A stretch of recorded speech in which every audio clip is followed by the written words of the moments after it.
2005 से पहले क्या बिहार की महिलाएं और लड़कियां कपड़े नहीं पहनती थी? नीतीश कुमार के ऐसे ऐसे बयान सामने आ रहे हैं जिसके बाद कई तरह का सवाल खड़े हो रहे हैं, बवाल मचा हुआ है। तेजस्वी यादव भी सवाल उठा रहे हैं।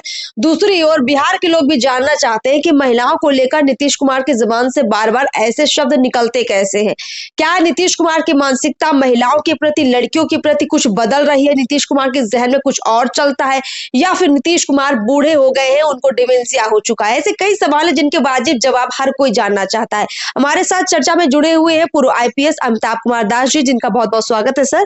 सर, क्या लगता है बिहार में ये जो आप सुन रहे हैं पक्ष विपक्ष के ऐसे ऐसे शब्द बाहर आ रहे हैं महिलाओं को लेकर, क्या राजनीति हो रही है?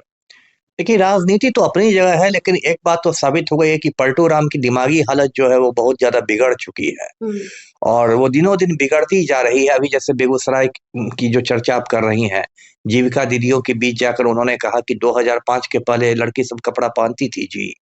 तो अब इस पर क्या कहा जाए? ये तो मतलब एक ऐसा अनर्गल प्रलाप है कि इस पर कुछ बोलने की जरूरत नहीं है कि क्या कहना चाहते हैं नीतीश कुमार की 2005 के पहले बिना कपड़ों के लड़कियां रहती थी। और देखिए, पिछले 1 डेढ़ साल में आप देखें तो नीतीश कुमार की जो हरकतें हैं वो बिल्कुल असामान्य होती जा रही हैं, एबनॉर्मल। आपको याद होगा, दर्शकों को याद होगा, 1 डेढ़ साल पहले उन्होंने विधानसभा में एक बहुत फुहड़, बहुत अश्लील भाषण दिया था परिवार नियोजन के नाम पर। फिर बहुत हंगामा हुआ तो उनको खेद प्रकट करना पड़ा। फिर बीच में उनमें एक बीमारी जैसे हो गई है कि बार बार लोगों का पैर पकड़ने दौड़ते हैं, है ना।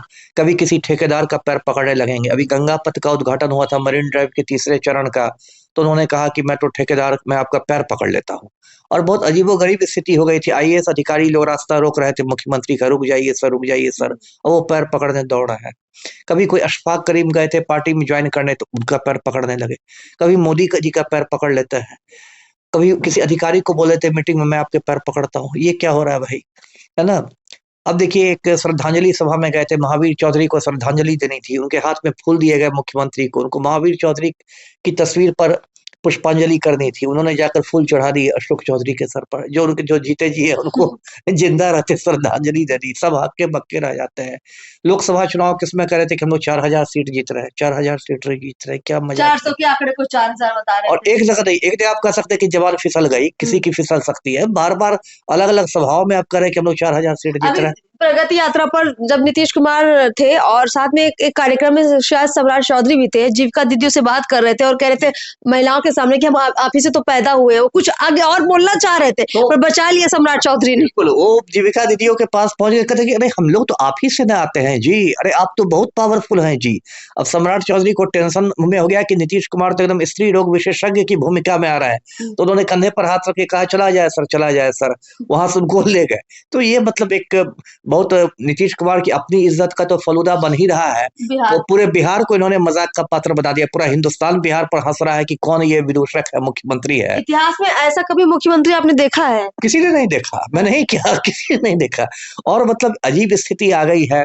इस तरह से वो बार बार कर रहे हैं। देखिए, जब ये यात्रा, जो प्रगति यात्रा, इसका शुरू में नाम महिला संवाद यात्रा था। उस पर लालू ने तंज कसा था कि नीतीश कुमार आंखें सेकने जा रहे हैं। उस पर भी विवाद हुआ, बाद में उसका नाम बदल दिया गया।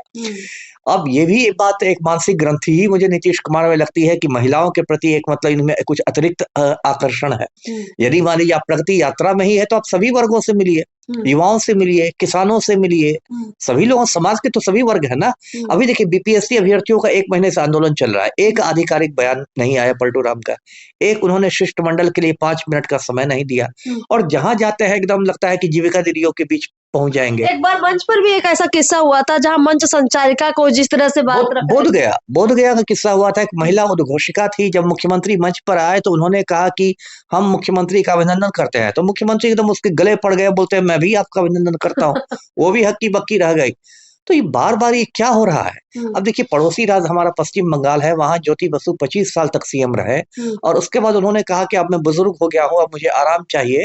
अब उन्होंने कुर्सी छोड़ दी अपनी मर्जी से और बुद्धदेव भट्टाचार्य को सीएम बना दिया। तो ऐसा उदाहरण है इस देश में, जब आप महसूस करें कि भाई मैं बुजुर्ग हो गया हूँ, अब नहीं होगा, तो ठीक है, शरीर की अपनी सीमाएं हैं, है ना। कोई अभी जिंदगी भर जवान थोड़े रहता है। तो ये बात नीतीश कुमार को, और क्या हो गया अभी बिहार में, इसलिए एक अराजक स्थिति हो गई है। अब तो सत्ता के गलियारों में पहले पहले जो बात दबी जबान में थी, अब वो बात मतलब लोग ओपनली बोलने लगे हैं कि कुछ लोगों ने इनको बंधक बना लिया है ना। अब डीके टैक्स की बात होने लगी। अभी तेजस्वी यादव ने बात की डीके टैक्स की। माना जा रहा है कि पलटू के कोई करीबी हैं, वो डीके टैक्स वसूल रहे हैं, वो तबादला उद्योग चला रहे हैं, ट्रांसफर पोस्टिंग में पैसे लिए जा रहे हैं। यही चर्चा है कि बड़े बड़े जिलों में एसपी बनने के लिए 50 लाख रुपए डीके टैक्स जमा करने पड़ते हैं। ये अराजक स्थिति हो गई है।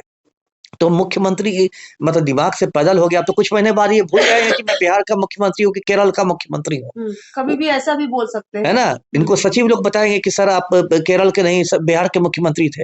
एक बार जनता दरबार में अभी कुछ महीने पहले हुआ, मुख्यमंत्री ने कहा अफसरों से गृह मंत्री को फोन लगाओ, भाई गृह मंत्री को फोन लगाओ। अब अफसर लोग एक दूसरे का चेहरा देख रहे हैं क्योंकि गृह मंत्रालय तो पलटू राम के ही पास है। बिल्कुल हुआ था वाकया, वो भी वाकया हुआ था। तो अब तो ऐसा हो गया है ना कि पानी सर के ऊपर जा रहा है। अब तो ऐसा हो गया कि जो जदयू के बड़े बड़े जो जांबाज प्रवक्ता है नीरज कुमार टाइप के, वो भी इसमें रफूगिरी नहीं कर पाएंगे। पहले कुछ रफूगिरी करते थे ना कि मुख्यमंत्री की मंशा ये थी, ये मंशा थी, तोड़ मरोड़ के पेश किया गई उनकी बात को, मतलब कुछ लिपापोती होती थी। लेकिन अब तो इतना ये खुले में हो गया। अब तो देखिए प्रशांत किशोर ने जो नया उनका मंच है, बिहार सत्याग्रह आश्रम, जो एलसीटी घाट पर नया मंच है, उससे उन्होंने पहली मांग यही उठाई कि नीतीश कुमार के मानसिक स्वास्थ्य की जांच हो, रिपोर्ट को सार्वजनिक किया जाए। और मैं खुद ही मांग महीनों से उठा रहा हूँ कि भाई क्या मजाक हो गया है। अब तो भाई हद हो गई। लेकिन नीतीश कुमार सत्ता छोड़ने को तैयार नहीं है। 2024 से पहले जब आरजेडी के साथ थे तो तेजस्वी को काफी प्रमोट कर रहे थे और लग रहा था कि चाचा इस बार कुर्सी छोड़ देंगे, भतीजे को सीएम बनाएंगे। लेकिन चाचा कुर्सी नहीं छोड़ते हैं और खुद मुख्यमंत्री बने रहते हैं। बीजेपी के साथ आकर फिर उन्होंने सरकार बनाई। अब देखिए अभी हालात फिर वही दिख रहे हैं कि जब बात सीएम की कुर्सी पर आती है, नीतीश कुमार की कुर्सी पर आती है, तो खबरें उठने लगती है कि पलटने वाले हैं नीतीश कुमार। तो ये कुर्सी को ना छोड़ना, आपको क्या लगता है ये भी कहीं ना कहीं एक हठ धर्मिता है या एक तरह की ये भी एक बीमारी है? अब बीमारी क्या कहेंगे, सत्ता लोलुपता है ना। सत्ता लोलुपता है कि एकदम कुर्सी से चिपके रहना है, कुछ हो जाए मुझे फेविकोल लगा के चिपके रहना है। भले मेरा दिमाग काम करना बंद कर दे, मेरा शरीर जवाब दे दे, मेरा मस्तिष्क जवाब दे दे, सब जवाब दे दे, लेकिन मैं कुर्सी से चिपका रहूंगा। तो ये तो एक विशुद्ध सत्ता लोलुपता है। और आप बड़ी बड़ी बातें करते हैं, आप कहते हैं कि सुशासन मैंने ला दिया, ये कर दिया, बिहार बदल दिया।